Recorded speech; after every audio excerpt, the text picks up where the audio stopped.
नमोस्तु गुरुजी, मेरी दो जिज्ञासा है।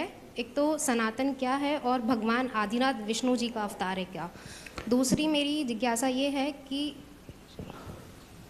देखिए, सनातन एक प्राचीन शब्द है जिसका सीधा सा अर्थ है जो था, है, रहेगा, जिसका किसी ने निर्माण नहीं किया, जिसका कोई विनाश नहीं करेगा।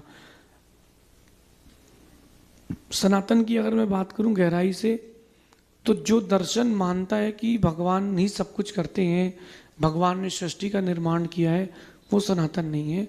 आजकल तो ज़माना गूगल का है, चैट जीपीटी का है।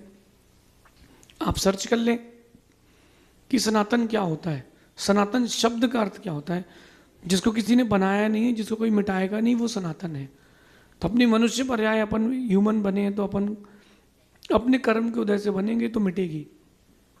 लेकिन जो धर्म है, जिसको किसी ने बनाया नहीं, जिसका किसी ने अवतार निर्माण नहीं किया, वो सनातन है। और सनातन श्रमण संस्कृति जैन धर्म है। ना जैन धर्म किसी की शाखा है, ना किसी पर डिपेंडेड है, ना ही किसी और से प्रभावित है। ये भगवान को बनाता नहीं है। ये जैन दर्शन में लोग आके भगवान बनते हैं, इसको भगवान ने बताया है। कई लोग मानते हैं कि भगवान विष्णु का अवतार है ऋषभ देव। ये गलत फहमी आप लोगों की। टाइम पीरियड को समझे। भगवान तीर्थंकरों के, जैनों के तीर्थंकर अवतार नहीं लेते, अवतरण लेते हैं। अपनी पर्याय से आकर के निर्वाण को प्राप्त करते हैं। अगर कोई हमारा वैदिक दर्शन के जानकार भाई कहते हैं कि भगवान ऋषभ देव विष्णु के अवतार थे, तो मैं कहता हूँ कि थोड़ी स्टडी करो। स्टडी इस प्रकार से करो कि वेद जो है अपौरुषेय हैं। हिंदू दर्शन के हिसाब से अपौरुषेय यानी किसी ने बनाए नहीं है, और उसमें भगवान ऋषभ देव का नाम लिखा है।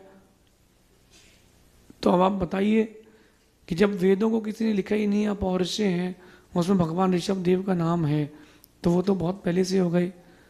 आपने भगवान विष्णु के बारे में कहा और उनसे पहले ही ऋषभ देव का वर्णन आपके ही ग्रंथों में था। तो इस प्रकार से बेटा इतना ध्यान रखना, समझाया उसे ही जाता है जो समझदार होता है, जो ना समझ होता है उसको इग्नोर किया जाता है। इसलिए भगवान ऋषभ देव ने कोई अवतार, विष्णु के अवतार नहीं बने, क्योंकि जो अवतार लेते हैं वो भगवान होते ही नहीं हैं। भगवान जो होते हैं वो सामान्य मनुष्य भगवान की भक्ति करके और आत्मा में लीन होकर भगवान बनता है। तो ये सब मिथ है। ये सुपरमैन, काल्पनिक कैरेक्टर, शक्तिमान, ऐसी काल्पनिक बातें हैं। आगे दूसरा ये है कि जैन दर्शन के अकॉर्डिंग हनुमान जी को मोक्ष प्राप्त हो गया है, लेकिन अन्य दर्शन के अकॉर्डिंग हम देख